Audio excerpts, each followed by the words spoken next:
Bonjour à tous et bienvenue sur Les mots magiques, la chaîne du copywriting en français. Je suis Célim Niederhofer, copywriter et coach en copywriting.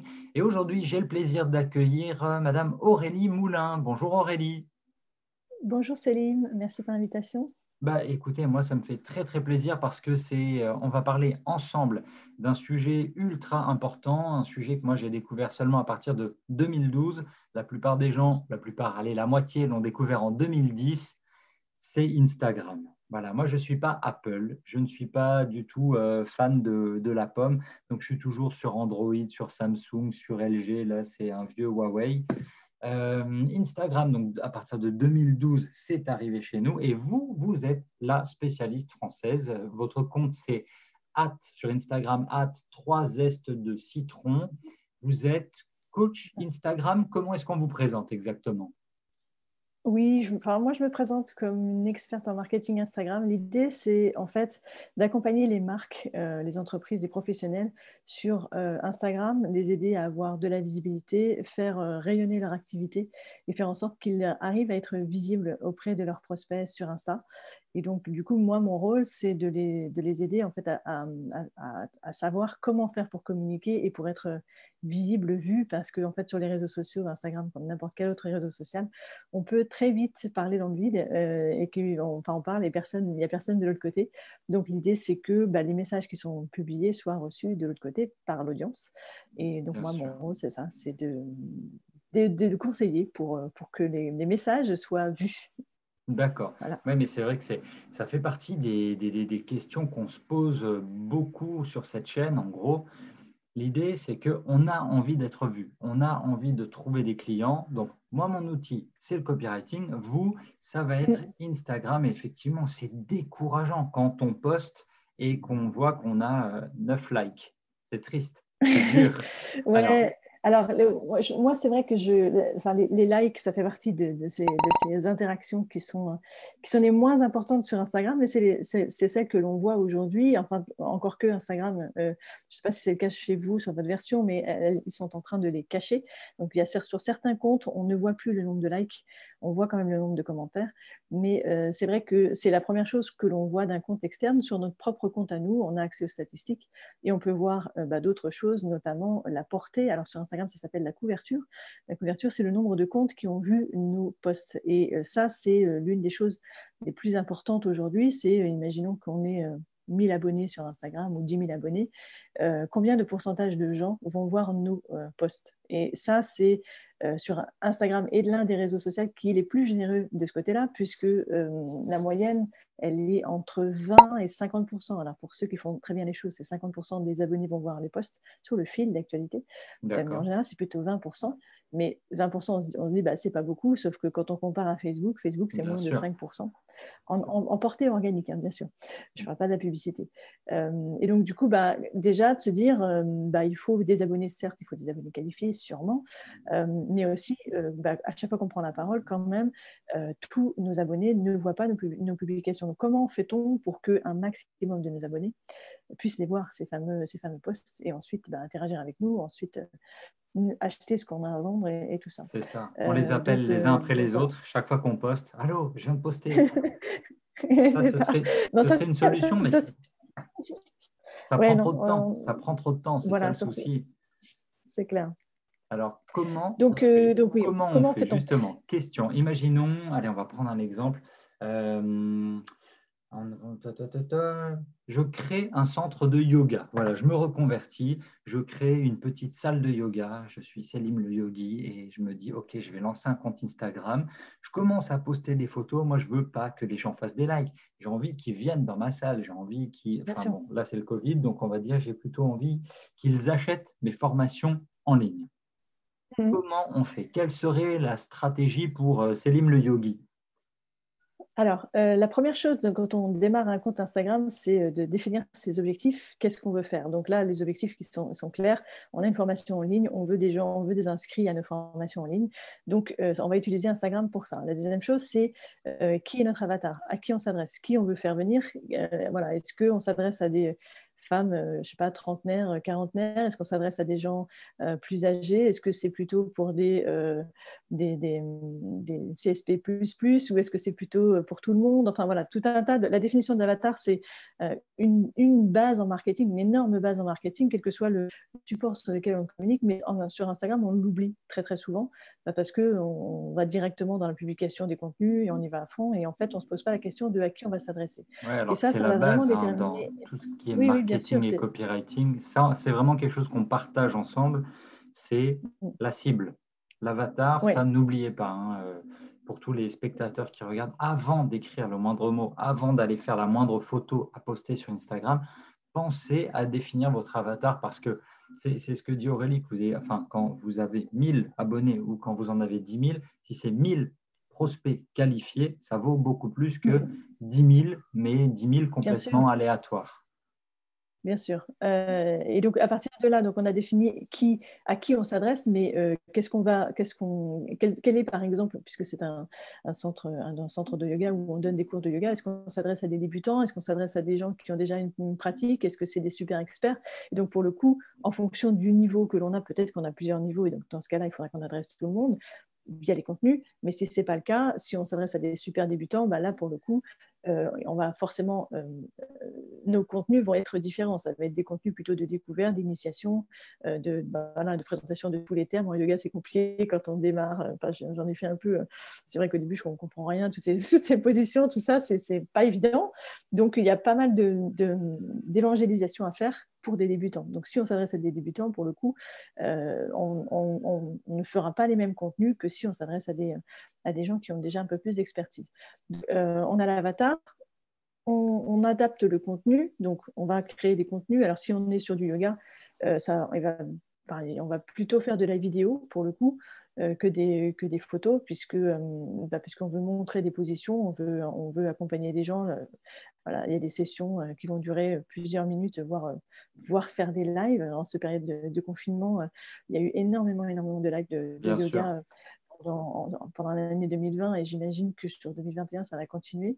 Donc voilà, en fonction de ça, des besoins des gens, on va établir notre ligne éditoriale, déjà initiale, mais la ligne éditoriale telle qu'on l'établit pour n'importe quel compte Instagram, elle est établie à un moment donné, mais elle évoluera toujours au fur et à mesure en fonction de est-ce que ça marche, est-ce que ça ne marche pas, est-ce que ça plaît, est-ce que les contenus se partagent, est-ce qu'ils sont commentés, est-ce qu'ils sont likés.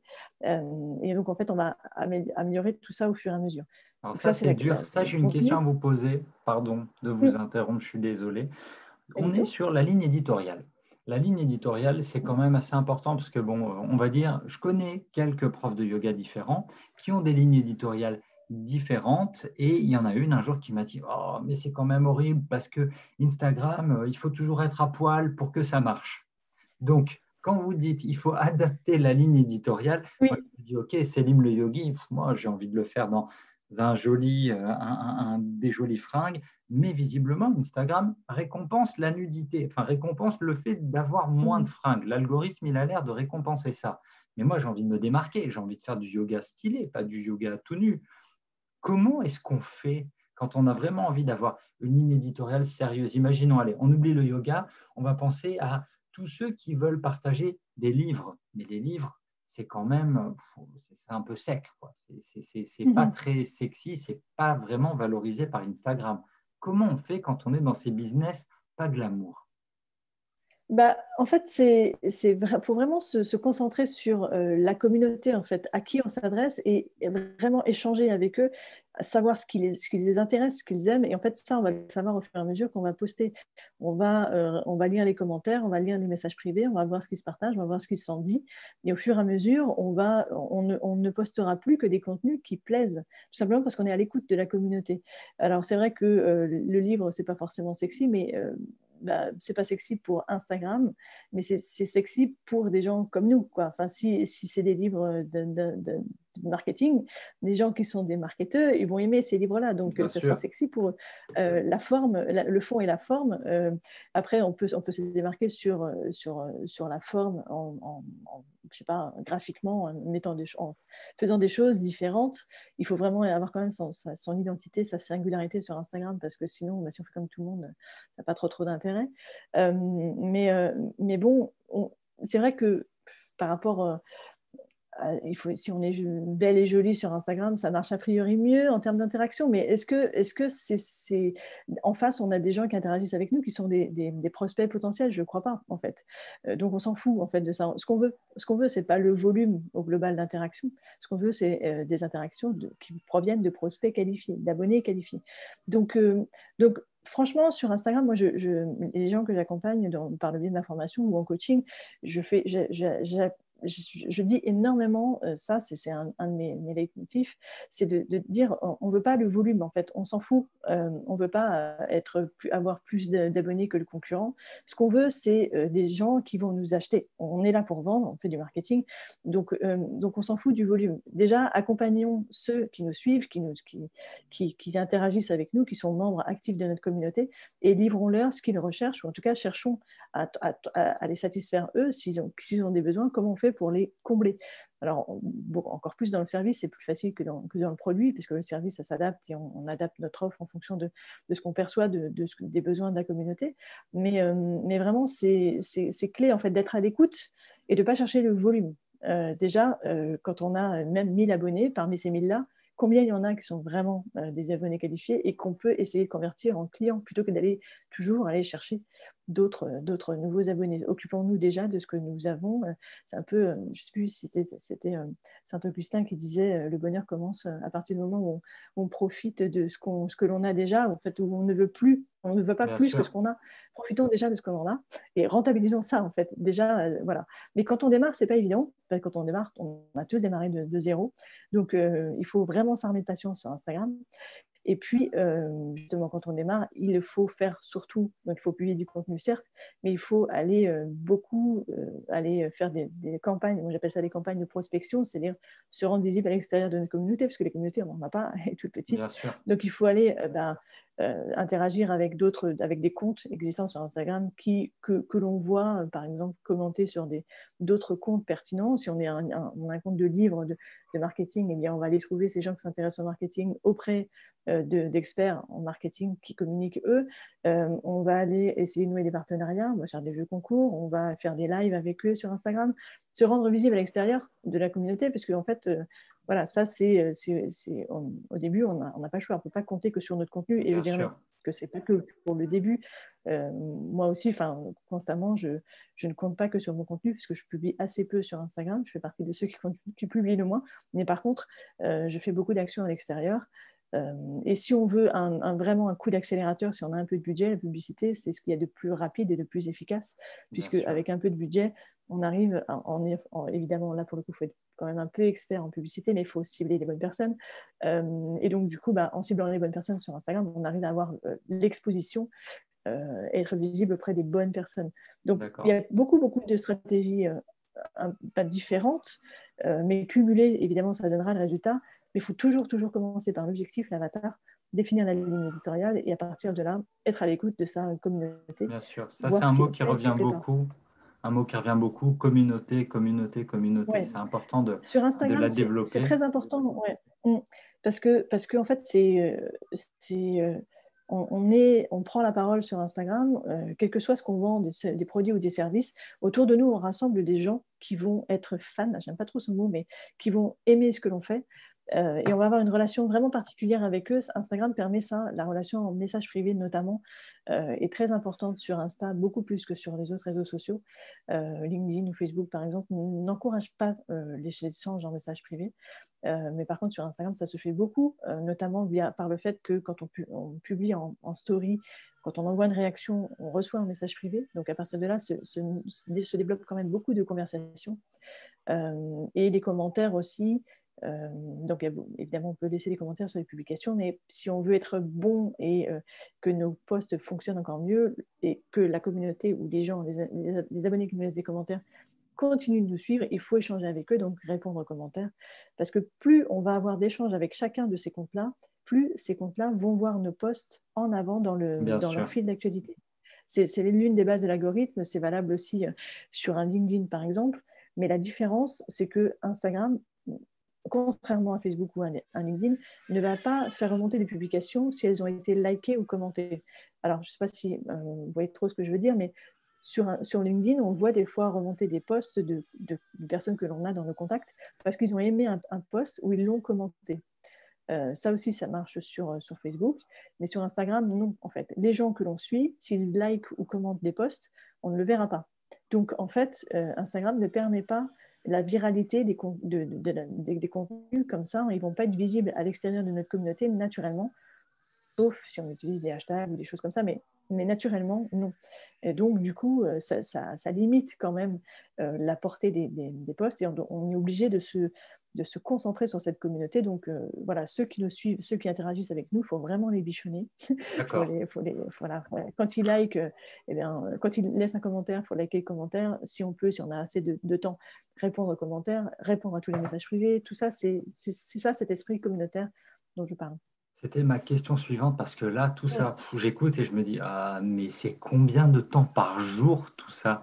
Parce que Ouais, ça bon, peut moi, être j'ai beaucoup. traîné un peu dans l'influence. J'ai été community manager par le passé de très, très, très, très, très gros comptes. Si on doit répondre à tout le monde, Ouais. c'est un job à plein temps.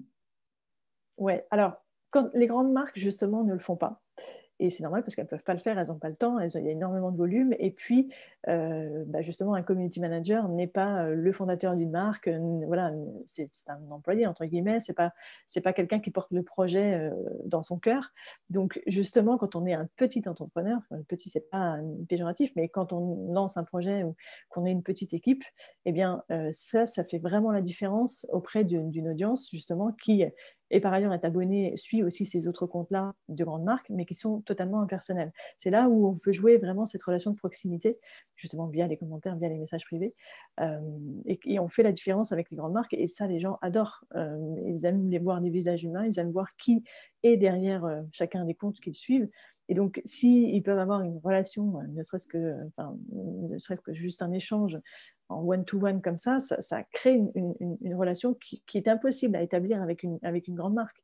Donc, ça prend combien de temps? Ça peut prendre une demi-heure comme à 3 heures par jour. Enfin, ça dépend du volume que l'on a et du temps que l'on veut bien y dédier aussi. Après, on doit prioriser nos actions.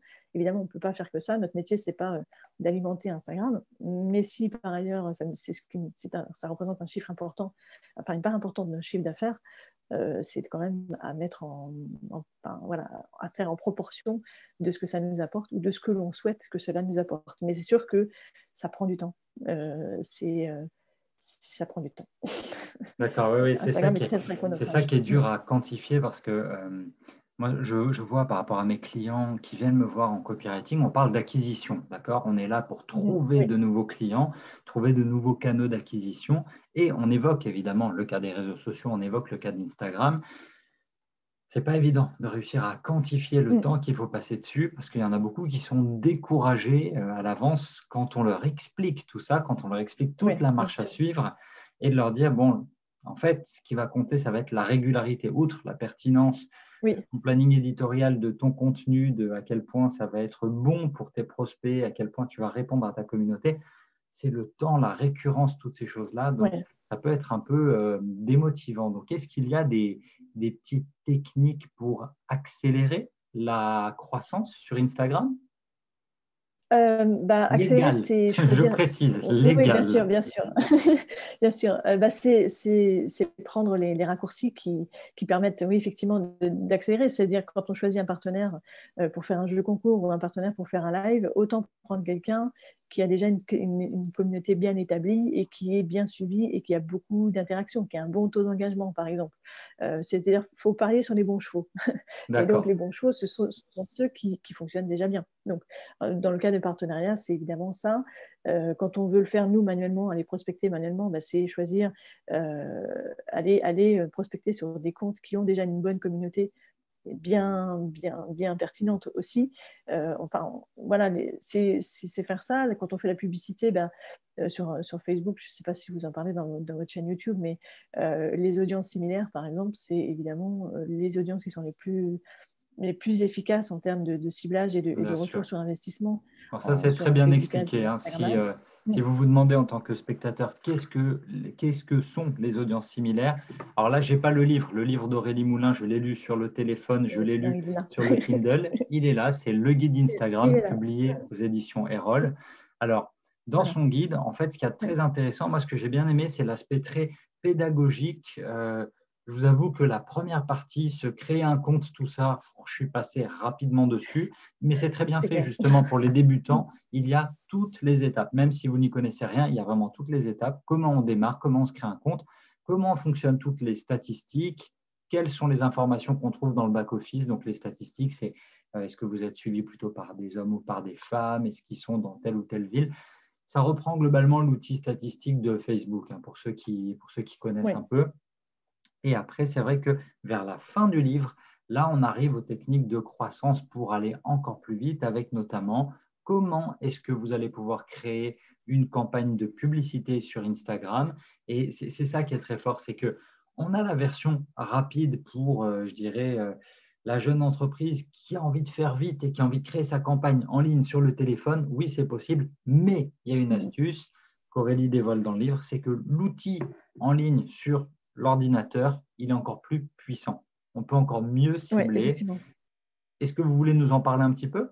Ouais, oui, alors oui, effectivement. Alors, si on veut faire de la publicité sur Instagram, on a deux options. La première, c'est on peut promouvoir un post existant, c'est-à-dire qu'on a publié un post sur notre compte Instagram et on veut que ce post-là soit diffusé auprès tout un tas d'utilisateurs. Donc, on va promouvoir ce post, on va le sponsoriser.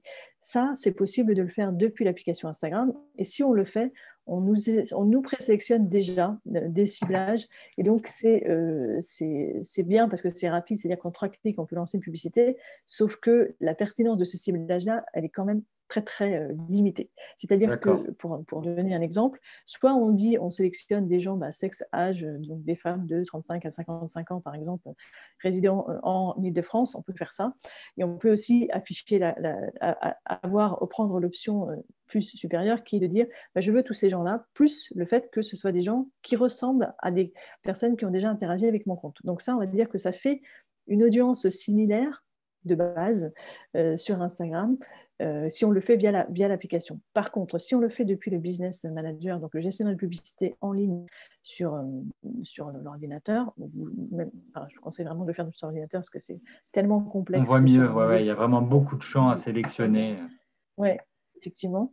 On peut sélectionner on peut créer nous-mêmes des audiences personnalisées qu'on transforme en audiences similaires, c'est-à-dire qu'on peut dire, je veux cibler des gens qui ressemblent aux abonnés de ma newsletter, je veux cibler des gens qui ressemblent à ceux qui ont déjà commandé chez moi ou à ceux qui ont commandé X fois chez moi. Donc, on peut créer des audiences comme ça, personnalisées que l'on transforme en audience similaire, c'est-à-dire qu'à partir de notre base de données clients ou base de données ou des gens qui ont visité notre site web, tout simplement via le pixel Facebook, donc via le cookie, on peut dire je veux cibler des gens qui ressemblent à ceux qui ont déjà été en contact avec moi et qui ont déjà une valeur pour moi. Donc, ils sont abonnés de Manager, c'est un prospect, ils ont déjà acheté, c'est un client. Et donc, du coup, ça, pour le coup, via l'application Instagram, ce n'est pas possible. On peut pas le faire. Alors, on peut le faire via l'application gestionnaire de publicité qui existe aussi, mais c'est pas nativement dans Instagram, c'est pas possible. Or, je veux dire peut-être que 80% des gens avec qui j'échange, qui sont membres de ma formation InstaPro, donc à Instagram, ne connaissent pas ça. En fait, ils ne font que faire ce qu'ils voient dans l'application Instagram, qui est cliquer sur le bouton promouvoir. Bien sûr. Donc, effectivement, c'est vite, c'est rapide, on croit que on fait bien et que, voilà, on ne nous dit rien en fait, donc on ne dit pas qu'on peut faire autrement. Sauf qu'en faisant autrement, on peut avoir un ciblage beaucoup plus précis et avoir d'autres options de ciblage dont je ne parle pas là, mais c'est vraiment très très précis en ligne et ça change en plus, on va dire toutes les semaines. C'est fou à quel point c'est très très précis. Mais donc du coup, oui, si on ne fait que passer par l'application Instagram, on passe à côté de choses, c'est hallucinant, quoi. Moi, je n'ai jamais sponsorisé une publication depuis l'application pour ces raisons-là. Bien sûr. parce que par ailleurs, j'avais une forte expérience en Facebook Ads via mon job précédent. Mais bon, c'est vrai que ça ne se sait pas, puisque en fait, tout est fait pour simplifier et pour Bien rendre sûr. la chose accessible. Oui, Mais accessible à accessible tous. ne veut pas C'est dire... ça, voilà, qui est important. oui, C'est accessible à tous et pas seulement au business, mais au moindre jeune adolescent qui a envie que sa voilà. publication, elle ait 200 likes. Donc voilà, c'est très facile. C'est un outil qui a été très, très simplifié pour que, OK, voilà, je mets 20 balles pour avoir 300 likes et être Ouais. populaire quand j'arrive à la fac ou dans mon nouveau job ou quoi que ce soit. Donc c'est vrai que ça, c'est très, très fort. Je ne sais pas si à ce sujet, d'ailleurs, vous avez lu le livre de Sarah Frier qui s'appelle No Filter. Ça, Oui, je l'ai lu. il est vraiment très, très bien. Moi, j'ai aimé. Alors, je vous en parle rapidement. No Filter, Oui. ce n'est pas le No Filter de Caroline Receveur, hein. Vous ne plantez pas si vous le cherchez sur Amazon. Ce ne sera pas les mêmes infos. Sarah Frier, c'est une journaliste économique qui est spécialisée dans les startups et dans la tech. Elle décrit donc les coulisses de la création d'Instagram de 2010 jusqu'à la revente, enfin jusqu'au moment où Kevin Systrom il part d'Instagram en 2018. En fait, on voit toute cette évolution. Et là, on est en train de parler de pub avec Aurélie Moulin parce que c'est ce que vous faites. Les premières publicités, quand elles sont arrivées, il faut rappeler qu'elles étaient choisies vraiment une par jour par le fondateur qui donnait des guidelines énormes aux marques. La première, c'était donc Michael Kors. Et imaginez que tous les jours, on donnait au fondateur, on lui imprimait les pubs et il les corrigeait pour qu'elles soient belles. À l'époque, ça devait être beau juste sur des gros comptes. Aujourd'hui, votre petit cousin, il peut sponsoriser des trucs. Donc, c'est vrai que le business manager, c'est un peu plus complexe et c'est fait pour des gens Effectivement. qui ont envie de Mais ce qui est creuser dommage davantage. avec cette option-là pour Instagram, ce qui est bien de rendre accessible des fonctionnalités à tout le monde, effectivement, ça démocratise. Mais le problème, c'est que moi, ce que je vois en fait des clients que j'accompagne, c'est qu'ils sont vraiment pas satisfaits des performances. Donc, Bien sûr. je pense que c'est quand même contre-productif puisque ces gens arrêtent de dépenser du budget en publicité parce qu'ils ne sont pas satisfaits des résultats. Or, si on est satisfait des résultats, moi, j'ai des campagnes qui tournent en permanence sur Facebook Ads, tant que c'est rentable, je continue de dépenser. Donc, Bien sûr. si on sait le faire et si c'est efficace, on dépense plus. Donc, je pense que malgré le fait qu'ils continuent de le faire, je pense que c'est quand même c'est contre-productif de faire ça. Parce Oui. qu'en fait, si on n'est pas satisfait, on ne va pas dépenser plus. Mais peut-être qu'ils s'y retrouvent en le fait que tout le monde, enfin, un maximum de gens utilisent ça. Je ne sais pas, Exactement. sûrement. Ah oui, je pense que c'est une vision du management là, en ce moment qui fait que là moi, je vois, hein, quand je scrolle, je vois de plus en plus, mais de comptes vraiment lambda. Ça pourrait être ma voisine qui poste une Oui. photo d'elle pour avoir plus de likes. C'est assez fascinant, hein, tout ce qui est Vanity Metrics. Je viens de penser à un truc en parlant de ça, en parlant de votre livre. Oui, vous disiez, Instagram, ça évolue tous les jours, ça évolue toutes les semaines.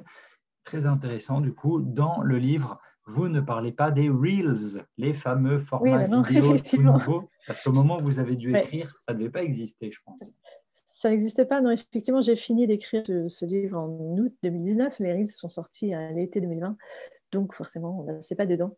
Donc, les Reels, en fait, c'est le format, c'est le nouveau, enfin, le dernier format déployé sur Instagram qui est donc à l'été 2020, qui est, on va dire, l'équivalent des vidéos sur TikTok. Donc, c'est un format court de 15 à 30 secondes. Il y en a certains qui ont déjà accès au format 30 secondes, qui permet de faire des montages vidéo très très rapides, donc 15 à 30 secondes, franchement, c'est pas très très long, et avec lesquels on peut faire des effets, avec de la musique en fond. Enfin, voilà, c'est une certaine façon de communiquer. Très clairement, Instagram a quand même reconnu que c'était copier-coller ce que faisait TikTok, de la même Bien manière que les sûr. stories ont été copiées sur Snapchat. Et donc, c'est une nouvelle façon de communiquer sur Instagram qui est assez perturbante parce qu'elle n'est pas du tout en phase avec le reste, avec les autres types de contenus. Donc, on a le fil d'actualité, on a les stories, on a l'IGTV qui est le format longue vidéo, et maintenant on a Reels. Donc on a 4 plateformes d'expression sur Instagram qui cohabitent les unes avec les autres. Et donc ce nouveau format qui est arrivé, il est vraiment arrivé en grande pompe parce que Instagram, encore aujourd'hui, 6 mois plus tard, le booste énormément. C'est-à-dire que quand vous ouvrez votre application, vous voyez beaucoup de Reels sur votre fil d'actualité. Tout simplement parce qu'Instagram le booste beaucoup. L'algo le met beaucoup en avant, ce genre de contenu. Et donc voilà, on en voit beaucoup. On ne voit pas forcément des bons contenus parce qu'en fait, il suffit presque de publier en Reels pour avoir une bonne portée. Non, c'est un peu exagéré ce que je dis. Pour le moment, non, mais c'est vrai, vu mais que c'est quand le même, nouvel outil, ouais, la portée est souvent voilà. supérieure pour accoutumer les gens Ouais. à aller publier là-dessus. Voilà, c'est ça. Et donc, c'est un format qui est pas forcément facile d'accès pour toutes les marques ou pour tous les types d'activités, puisque, en fait, les exemples que l'on a, enfin, les choses que l'on voit beaucoup, c'est plutôt des formats, des contenus créés par des influenceurs. Et quand on est une marque qui propose des services ou même des produits de n'importe quoi, on ne va pas se mettre forcément, en tout cas, à danser sur de la musique si on vend, je ne sais pas, des fleurs ou si on vend des produits de beauté, quoi. Oui, On bien peut, sûr. mais il faut le faire. Enfin, faut être à l'aise déjà, il faut être à l'aise pour se montrer, ce qui n'est pas forcément le cas de tout le monde, mais on peut faire énormément de choses avec Reels. Hein. On peut faire aussi, c'est juste des tutos, par exemple, des tutos de ce qu'on est en train de faire, ou se montrer en train de faire n'importe quoi, de traiter une commande, par exemple, on peut tout montrer. C'est juste que ce n'est pas forcément ce type de contenu-là qu'on voit beaucoup sur l'application, donc on n'y pense pas forcément qu'on peut aussi utiliser ce support d'expression pour montrer des choses aussi basiques que, par exemple, préparer des commandes ou pour montrer n'importe quoi. Enfin, ça dépend quelle est notre activité, notre secteur d'activité. Mais voilà, donc ce format-là, aujourd'hui, il est très important parce qu'il permet d'avoir énormément de portée. Donc, on peut facilement avoir beaucoup plus de vues que l'on a d'abonnés. Donc, on est vu à l'extérieur de notre communauté. Ça, c'est bien. Par contre, c'est quand même un format qui est très volatile et donc, Bien ce n'est sûr. pas forcément ce qui va générer le plus d'abonnés parce qu'en fait, il est vu par beaucoup de monde et ce n'est pas forcément des gens pertinents. C'est ça, Donc, c'est pas parce qu'on vous voilà. voit que directement vous allez vous abonner. Enfin, imaginons, voilà, Voilà, moi je vois des Reels, c'est pas pour autant que je vais aller sur le compte de la personne voilà, c'est ça. et m'abonner. Ok, d'accord, On ouais, est plutôt ça fait beaucoup. ouais. On est plutôt dans une logique de consommation de snack content. Donc, on voit voilà, c'est rapide, c'est 15 secondes, puis on passe rapidement à l'autre contenu que Instagram nous suggère et qui n'est pas du même auteur, du même compte. Donc, effectivement, on est dans une consommation vraiment, voilà. En ce moment, on a une minute à consacrer, on va pouvoir voir 4 reels, mais pas du même compte Instagram. Ouais, ok, je comprends que ça puisse perturber, ça puisse déstabiliser quelqu'un qui veut démarrer dans Instagram. Ok, mais alors j'ai Ouais. un contenu, aujourd'hui je fais quoi? Est-ce que je mets dans le feed? Est-ce qu'il vaut mieux privilégier une story? Est-ce que je fais un IGTV? Est-ce que je fais un Reel? Moi j'aime bien Reel parce que c'est anglais, hein. Les Français, j'entends beaucoup des gens dire alors ouais, venez regarder mes réels. Non, non, madame, je vous promets, je l'ai vu, ça m'a fait rire parce que je suis un sale type. Mais ouais, on privilégie quoi du coup? Parce que, alors, On attention, privilégie, ouais, alors, j'ai vu un dernier truc qui nous disait, en gros, l'algorithme en ce moment, il faudrait faire tant de publications dans le feed par semaine, tant de ouais. stories, tant de machin. Oh là là, c'est comment on fait? Ouais, alors ce dont vous parlez là, c'est un article qui a été publié par une entrepreneuse aux États-Unis qui s'appelle Rénie Lune, donc rénilune.com, si vous pouvez mettre le lien sur la description. Donc cet article-là, en fait, l'histoire, c'est qu'elle a été contactée par un social media expert chez Instagram qui lui a dit, bah voilà, si vous voulez réussir sur Instagram, il faut faire voilà, publier, je crois que c'était marqué 3 à 7 reels par semaine, enfin, des volumes de publications quand même hallucinants. Enfin, moi j'ai travaillé dans un grand groupe média avant de me lancer à mon compte, même en ayant une personne à plein temps sur le sujet Instagram dans cette boîte-là, même avec une personne à plein temps sur Instagram, jamais il aurait été possible de publier autant que ce que Instagram réclame officiellement. Donc, en fait, il ne faut vraiment pas prendre au pied de la lettre ce genre de conseils. Instagram, évidemment, leur business, c'est d'avoir du contenu. Plus on a de contenu, plus on peut, voilà, plus on peut aussi mettre des pubs entre deux. Enfin, plus on va garder les gens connectés à l'application. Donc, en fait, on n'est pas forcément compatible avec leurs objectifs à eux et Bien nos sûr. objectifs à nous. Donc, les conseils officiels d'Instagram, ceux-là, en tout cas, bon, il faut vraiment pas les prendre en compte. Par quoi on commence? Où est-ce qu'il faut publier? Alors, il faut surtout publier sur le fil d'actualité. Donc, le fil d'actualité, c'est notre profil où on peut publier des contenus, soit photos, soit vidéos et des carousels. Donc, les carousels, c'est un post qui contient 10 images, que ce soit photos et ou vidéos. Pourquoi il faut publier absolument sur le fil d'actualité? Parce qu'en fait, c'est ce qui nous permet d'avoir un maximum de visibilité. Comme je disais tout à l'heure, c'est 20 à 50% de nos abonnés qui vont voir les posts sur le fil d'actualité. Donc ça, c'est absolument indispensable, le fil d'actualité. Si on a quelque chose de super important à communiquer, c'est là qu'il faut le publier. Les stories, c'est un très bon format aussi d'expression. La plateforme, elle est géniale, c'est facile. On peut mettre des stickers d'interaction, on peut générer facilement des interactions et on a une forte relation, on va dire, avec les gens qui regardent les stories. Mais les stories, c'est 10% de nos abonnés qui vont les regarder. Donc, il y a nettement moins de gens qui vont regarder les stories que ceux qui vont regarder le fil d'actualité. Donc, on va toucher moins de monde dans les stories, mais des gens qui sont plus accros à nous. C'est-à-dire que les gens qui vont interagir sur nos posts du fil, qui vont liker, qui vont commenter, eh bien, eux vont se voir mettre en avant beaucoup nos posts en stories. Donc, quand on ouvre l'application Instagram, on a des petites vignettes tout en haut qui nous dit, bah voilà, toutes les stories à regarder du compte que vous suivez. Et plus on aura interagi avec un compte, plus notre vignette, la vignette de ce compte-là, sera mise au début de la liste de tous ceux à regarder. Donc, si on suit 500 comptes, imaginez que si c'est 50, au moins la moitié de ces comptes-là publient au moins une story par jour. Si on a 250 pastilles, ben, si on est tout à la fin, autant dire qu'on ne sera jamais regardé. Bien Donc, sûr. il faut vraiment que les utilisateurs fassent des interactions avec nous.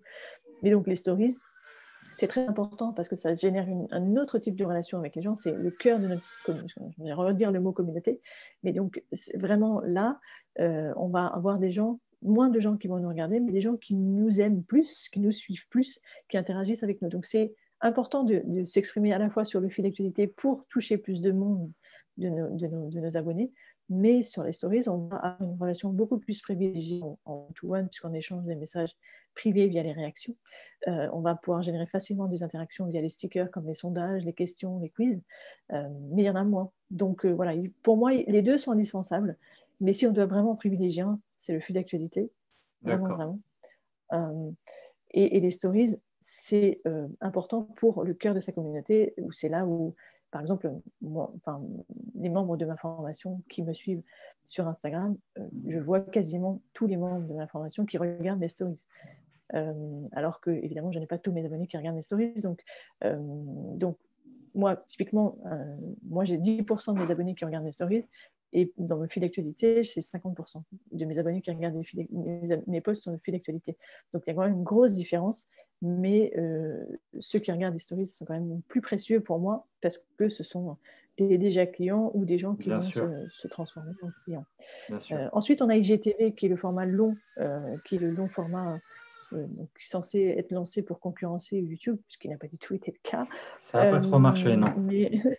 non. Mais maintenant, en fait, on n'a plus trop de différence parce que il y a une application à IGTV que personne n'utilise, il n'y a eu qu'1 million de téléchargements, je crois, et maintenant, elle n'est même plus mise en avant. Donc, plus personne ne va sur IGTV tout seul. Mais les posts qui sont publiés sur IGTV, on a par défaut, on a la case cochée qui nous permet de le mettre en avant sur le fil d'actualité. Donc, on voit les 15 ou la première minute de IGTV. Donc, là, pour le coup, ça dépend vraiment de notre envie à nous. Enfin, comment est-ce qu'on s'exprime? Est-ce qu'on s'exprime sur la longueur? Est-ce que, quand on publie sur IGTV, on a des gens, nos abonnés regardent ou pas les vidéos? Là, pour le coup, on a les stats qui nous permettent de voir à quel moment ils décrochent, combien on a de vues, certes, mais combien de temps ils regardent ces vidéos. Ce que l'on n'a pas du tout sur une vidéo d'1 minute sur le fil d'actualité, par exemple. Donc, là, pour le coup, IGTV n'est pas du tout boosté. C'est pas parce qu'on va publier en IGTV qu'on va être plus visible.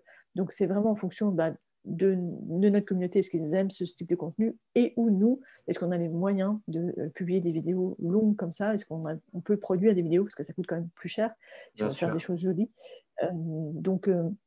Ce qui se passe beaucoup en ce moment, c'est que maintenant que quand on fait un live sur Instagram, on a la possibilité de directement le publier, de l'archiver, de publier sur IGTV.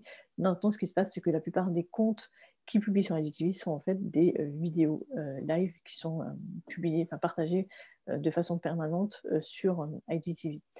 Donc voilà, donc, si on doit privilégier fil d'actualité sur Stories pour le cœur de sa communauté, et puis le troisième Reels qui est encore en développement. Oui, c'est ça, c'est encore le début, donc on n'a pas encore trop de recul là-dessus. D'ailleurs, en parlant de recul sur tout ce qui est Instagram, là, je lis de plus en plus d'articles, pas négatifs, mais Instagram est mort, mais ils ne le savent pas encore.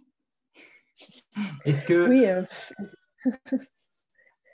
Non, bah, est-ce qu'il est mort? Non, en fait, il est encore en croissance. On voit, enfin, je sais pas, plus ça va, plus, pour tout, en tout cas, tous ceux qui communiquent dessus continuent de grandir, d'avoir de plus en plus d'abonnés, de plus en plus de résultats. Donc, c'est que ça fonctionne. Aujourd'hui, il a encore, en 2020, je crois que c'était la troisième application la plus téléchargée, en tout cas, réseau social la plus téléchargée en France. Donc, des nouveaux utilisateurs, il y en a quand même constamment de nouveaux. Et aujourd'hui, pour moi, en tout cas, il n'y a pas d'autre réseau social qui concurrence Instagram dans une certaine tranche d'âge. C'est-à-dire que certes, on a du TikTok qui commence à grandir, on est à 11 millions d'utilisateurs en France, mais ce sont des très jeunes. Donc, Bien si on veut sûr. cibler des gens d'un certain type, d'une certaine D'un tranche d'âge, certain âge, bah, avec de la barbe voilà, blanche. ouais. Bah, on va dire plus de 25 ans Bien pour être sûr. gentil. Bah, ceux-là, en fait, ils sont où? Ils sont sur Instagram aujourd'hui. En tout cas, il n'y a pas d'autres. Enfin, ils sont aussi sur YouTube. Mais en tout cas, il y a pas, à mon sens, aujourd'hui, il n'y a pas encore de concurrent. Bien sûr que Instagram ne va pas durer éternellement. On sait bien, enfin, la durée des réseaux sociaux, voilà, elle est bah, on va à tâtons, quoi. C'est aléatoire, on ne Effectivement, sait pas, ça dépend lesquels. Ouais, bien oui, oui, sûr. on ne sait pas, on ne sait pas. Mais en tout cas, aujourd'hui, moi, personnellement, je ne vois pas de concurrent direct d'Instagram pour un certain type d'activité, pour une certaine audience, quoi. Après, en Bien sûr. publicité, on peut aller cibler n'importe qui sur n'importe quel réseau social. Tant qu'on dit tranche d'âge et n'importe quelle autre chose, évidemment, on peut aller partout. Mais de façon organique, pour moi, il n'y a pas de concurrent. À voir. Je ne dis pas non plus qu'il faut faire que de l'Instagram, parce que ça, c'est se tirer une balle dans le pied aussi. Il ne faut jamais mettre les mêmes œufs enfin, tous nos œufs dans le même panier, Bien sûr. puisque si on se fait hacker son compte ou si Instagram se casse la gueule, ou tout ça, on n'aura plus rien. Donc évidemment qu'il faut aussi faire d'autres choses.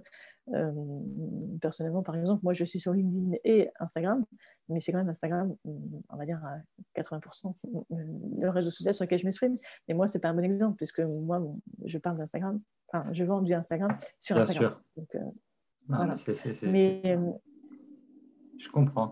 J'étais en train de réfléchir, j'étais en train de me dire, j'étais en train de penser à une question, le trou de mémoire. Je vous écoutais, on était sur Instagram, la durée de vie, oui. Bah si, le copywriting, ma foi. Parlons un oui, peu, parce que là, on poste, ok, on poste, mais qu'est-ce qu'on écrit? Comment on rédige un post qu'est-ce qu'on écrit? Instagram?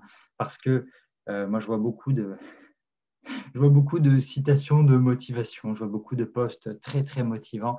Comment on fait quand on... Alors, deux choses. Qu'est-ce qu'on écrit sur un post traditionnel et qu'est-ce qu'on écrit sur une publicité? Ce sera mes deux dernières questions. Après, Ouais.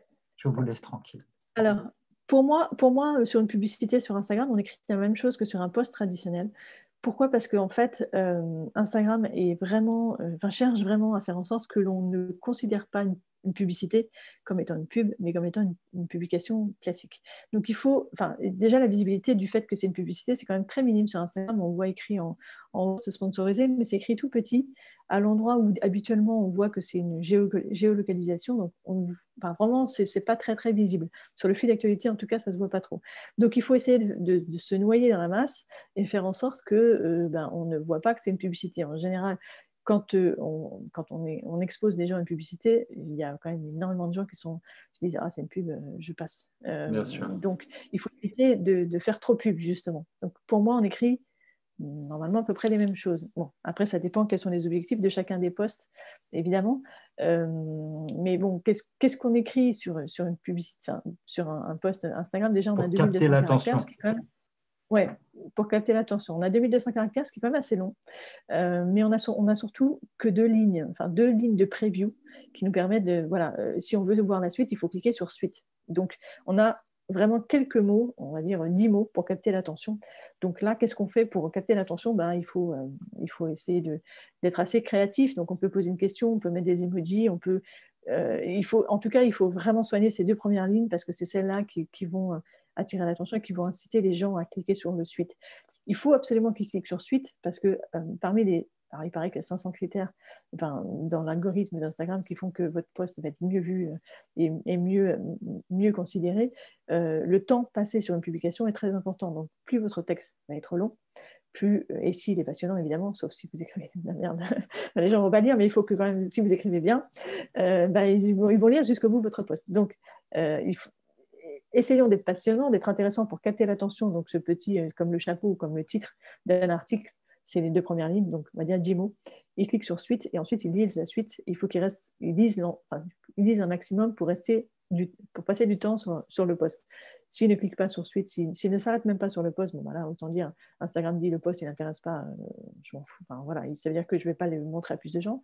Si les gens cliquent sur suite, ils vont lire la suite, ils vont rester lire jusqu'au bout. Ben, ça veut dire, tiens, c'est intéressant, ce post-là, il est intéressant. Donc, du coup, ça veut dire qu'il y a quelque chose qui se passe. Je vais le montrer à plus de gens, puisque visiblement, il est intéressant.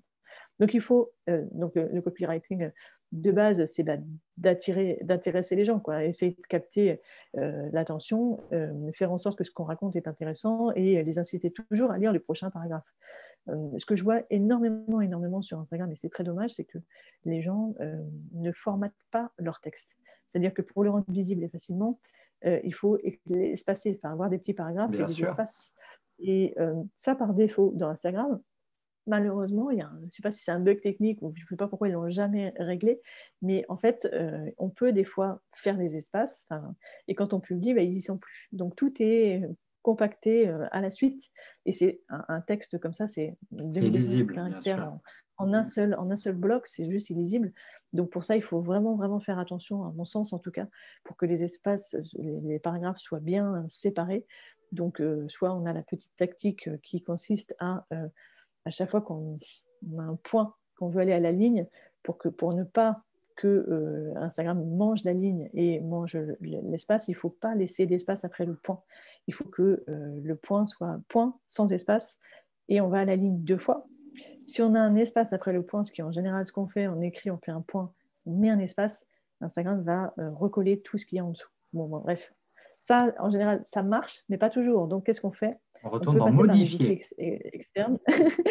Non, alors ça, pour le coup, il ne faut pas faire, parce que ça ne marche pas toujours non plus. Mais en plus, modifier, alors ça, c'est une légende, je ne sais pas si elle est urbaine ou vraie, mais en tout cas, modifier, il faut éviter de modifier ses textes. Alors, surtout après publication. Pourquoi? Parce que Instagram, quand on publie, ce qui compte, c'est vraiment la première heure. Il faut qu'on récupère un maximum d'interactions dès le début. Et c'est valable aussi pour les publicités. Donc là, on parlait de la publicité, mais donc pour le coup, si vous modifiez une publicité, Instagram va publier une nouvelle publicité. Il ne va pas modifier la publicité existante. Il va en créer une nouvelle. Donc vous allez perdre tout l'historique d'interaction sur votre publicité. Donc il ne faut surtout pas éditer une publicité. Enfin, si vous le faites, de toute façon, c'est comme si vous en faisiez une nouvelle. Donc ça, c'est pour la publicité. Pour les publications organiques, si vous éditez juste après la publication, Instagram va resetter le nombre d'interactions. Or, pour que le post soit vu par un maximum de vos abonnés, il faut que vous récupériez un maximum d'interactions dès les premières heures de publication. Donc, si vous modifiez, il va remettre à 0 le compteur. Donc, du coup, votre post, il va pas monter. Donc, il ne faut pas l'éditer. Donc, comment on fait pour avoir des espaces? On utilise des applications externes. Il y en a une qui s'appelle Instaspacer. C'est une application qui est aussi disponible sur iOS et Android. Et donc, ça veut dire que, évidemment, il faut passer par des applications externes, mais au moins, on s'assure d'avoir un texte propre. Donc, ça, c'est très important. Le texte propre, édité, bien écrit, intéressant. Voilà, avec des espaces et si possible des emojis pour rendre les choses un petit peu plus sympas, parce qu'on est sur Instagram et que sur Instagram c'est très graphique et très visuel, et donc les emojis ça apporte de la couleur et du peps un peu. Essayez de. Ce qu'on utilise souvent avec les emojis, c'est d'utiliser un emoji en début de chaque paragraphe, ce qui dynamise un peu le texte. Bien sûr. Ça, c'est vraiment comme des bullet points, mais en beaucoup plus sympa. Voilà, c'est ça. C'est ça. C'est mignon. Parce que sur Instagram, c'est quand même fun. Bah oui, non, complètement. J'ai une dernière question, Aurélie. Pourquoi, pour qui doit lire ce livre? Il s'adresse à qui? Alors, c'est marrant parce que ce livre, à la base, il a quand même été créé plutôt pour des gens qui ne s'y connaissent pas trop à Instagram. C'est-à-dire que l'idée, c'est de se dire, je veux me mettre à Instagram. Qu'est-ce que je veux? Comment je m'y prends? Par où je démarre? Et donc, du coup, c'est à la base plutôt pour des gens qui ne s'y connaissent pas forcément. Des gens, donc des professionnels, évidemment. Il y a quelques influenceurs qui l'achètent, mais vraiment, c'est pas la base, c'est pas la destination principal. En tout cas, ce n'est pas pour les influenceurs que je l'ai écrit, c'est vraiment pour les professionnels qui les vendent des produits ou des services, ça oui. Donc à la base, qui débutent, mais en fait, j'ai finalement énormément de gens qui s'y connaissaient quand même bien Instagram et qui m'ont fait beaucoup de retours, comme ils ont appris beaucoup de choses dedans. Parce qu'en fait, vraiment, c'est de A à Z, tout ce qu'il faut Oui, savoir. Donc, bah oui. malheureusement, ça s'arrête avant certaines mises à jour parce que c'est le problème de l'édition, surtout sur des sujets comme ça qui bougent aussi vite. Évidemment, c'est pas, il n'y a pas comme vous disiez, il n'y a pas Reels. Mais au Mais quand cas où, même, vous avez ouais, votre formation oui, pour permettre d'être à il y a la jour. formation, mais le livre, d'ailleurs, je le dis déjà dès l'intro, je le dis, enfin, j'ai vraiment essayé de prendre en compte, de mettre en avant ici que des choses dont je savais que ce serait toujours valable maintenant et même dans 2 ans ou dans 3 ans. Bon, j'espère que d'ici là, il y aura une mise à jour et une nouvelle édition. Euh, mais c'est vrai qu'il y a des fondamentaux, un peu comme en SEO, j'ai fait du SEO Bien sûr. pendant 15 ans. Il y a des choses qui étaient valables il y a 15 ans qui sont toujours valables aujourd'hui. Il y a des fondamentaux qui sont sur Instagram et qui le seront a priori toujours. Et donc voilà, c'est vraiment le but de comprendre comment ça fonctionne, qu'est-ce qu'il faut faire, sur quoi il faut mettre l'accent. Et j'ai vraiment essayé de mettre un maximum d'exemples pour, voilà, histoire de dire, Oui, oui, quand je ça dis c'est. il faut faire des posts comme ci, il faut faire ça, j'essaie de l'illustrer un maximum. Donc c'est dommage juste que ce soit en noir et blanc, parce que Instagram, c'est quand même beaucoup de couleurs, comme on disait tout à l'heure. Et là, pour le coup, les screenshots, elles sont en noir et blanc, donc c'est pas très, très fun. C'est pas si cool que ça aurait Oui, pu l'être, mais mais bon, c'est ça l'être se en lit main. bien, ça se lit bien. Les exemples sont chouettes parce qu'il y a plusieurs domaines. Il y a des biscuits, il y a des marketeux, il y a des cups menstruels. J'ai adoré, je me suis senti vraiment visé, c'était chouette. Euh, donc, non, Bah, non, derrière les cups menstruels, Miu, là, elles se sont fait hacker leur compte il y a 2 semaines, c'est juste dégueulasse. Donc elles ont dû tout recommencer à zéro, c'est juste horrible. Donc, juste, voilà, j'en profite pour dire, pour éviter de vous faire hacker votre compte Instagram, surtout paramétrer l'authentification à 2 facteurs, j'en parle dans le livre, mais faites-le parce que ce serait vraiment dommage d'investir autant de temps dans le développement de votre compte et de vous faire hacker tout simplement par des gens qui sont malhonnêtes. Donc, authentification à 2 facteurs, ça vaut pour Instagram. Ça vaut aussi pour votre compte publicitaire sur Facebook. Là aussi, je bien connais des sûr. gens qui se sont fait hacker leur compte publicitaire. Et donc, voilà, alors là, c'est encore pire. Enfin, je ne sais pas si c'est encore pire, mais en tout cas, des gens qui utilisent votre carte bleue pour faire de la pub pour leur business. Là, pour le coup, il y a de quoi rager. Donc, ouais, authentification à 2 facteurs, faites-le vraiment. Là, pour le coup, vous serez protégé de tous les hackers et de tous les Bien gens qui sûr. veulent profiter de votre travail. En tout cas, merci beaucoup Aurélie Moulin d'avoir été avec nous. Je rappelle, Merci à vous. votre compte Instagram, c'est 3 zestes de citron. Est-ce que vous pouvez remontrer le livre aussi? Oui, Le livre qui s'appelle donc aussi. Le guide Instagram, il est disponible aux éditions Erol. Il est très beau, la couverture, elle est très visuelle et elle vous rappellera Ouais, un d'accord. fameux réseau social et ça vous Sur aidera. Le la sous-titre est tranche, c'est génial. aussi. Ah oui, moi j'aime beaucoup le sous-titre parce que Ouais. le titre, bon, le guide Ouais. Instagram, truc définitif, c'est là, c'est ici. Sous-titre canon, le bénéfice, la promesse, déployer une stratégie marketing gagnante pour booster son business sur Instagram. Allez-y, les yeux fermés, je l'ai lu. Je vous Merci beaucoup. garde pour l'article que je vais écrire 2, 3 screens plutôt bien sentis de très bonnes stratégies qu'Aurélie Moulin propose dans le livre. Merci.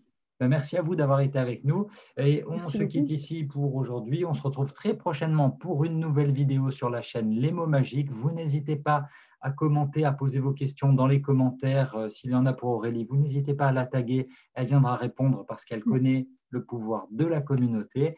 Si vous avez envie de Merci. liker, vous likez, ça nous fait plaisir, bien évidemment. On adore ça. Abonnez-vous à la chaîne et n'oubliez pas, votre histoire, c'est à vous de l'écrire.